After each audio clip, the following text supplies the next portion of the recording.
जैसा कि आप सभी लोगों को ज्ञात है कि लगातार ओबीसी के हक अधिकार पे, ओबीसी से संबंधित जो भी जिन मुद्दों पे लोग हमारे साथी काम कर रहे हैं उनको शासन प्रशासन सरकारें हो लगातार उनको परेशान कर रही हैं।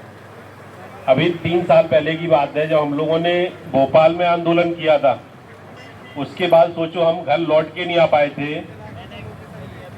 उसी दिन जब हम आए थे ना सुबह, और सुबह सुबह हमारा हॉस्पिटल तोड़ दिया था और हम पे दबाव भी बनाया गया। मगर जब हम लोग नहीं मान रहे, उसके बाद जब हम लोगों ने आंदोलन किया तो प्रशासन ने समझौते के तौर पे वो जो बोर्ड तोड़ा था उसको बोर्ड को भी लगवाया था। तो क्या है, लगातार कई वर्षों से भूपेंद्र कराना जी ओबीसी के हक अधिकार को लेके, ओबीसी एससी एसटी ओबीसी पे कहीं भी अन्य अत्याचार होता है उन मुद्दों पे काम कर रहे हैं, उनकी लड़ाई लड़ रहे हैं। तो आज उनको इसलिए टारगेट किया जा रहा है। मैं ओबीसी महासभा का प्रदेश प्रभारी होने के नाते शासन प्रशासन को बता देना चाहता हूं कि भूपेंद्र कराना को अकेला ना समझे, पूरा ओबीसी महासभा उनके साथ तन मन धन से है।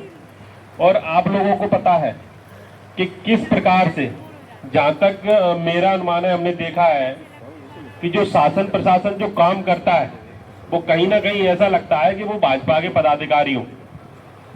और अगर ऐसा ही है तो उस पर स्पष्ट तौर पर लिख भी सकते हैं कि तहसीलदार भाजपा, कलेक्टर भाजपा, क्योंकि 80% मनवादी लोग सिस्टम में कब्जा बनाए हुए बैठे।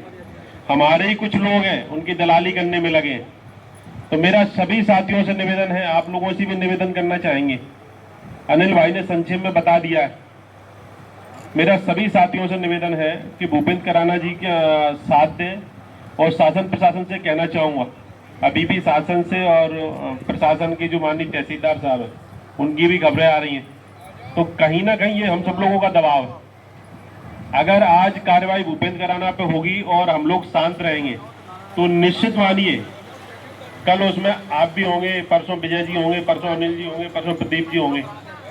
तो हम सब लोगों को एक होने की जरूरत है। जात से निकलकर हमें जमात पे आना पड़ेगा, क्योंकि हम लोग बोलते तो हैं कि हम सब एक हैं, मगर हम सब लोग एक नहीं है।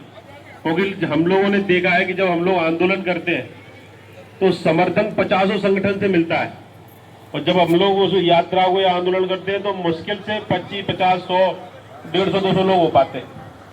तो हम लोग कहने और कथनी और करनी में बहुत अंतर है।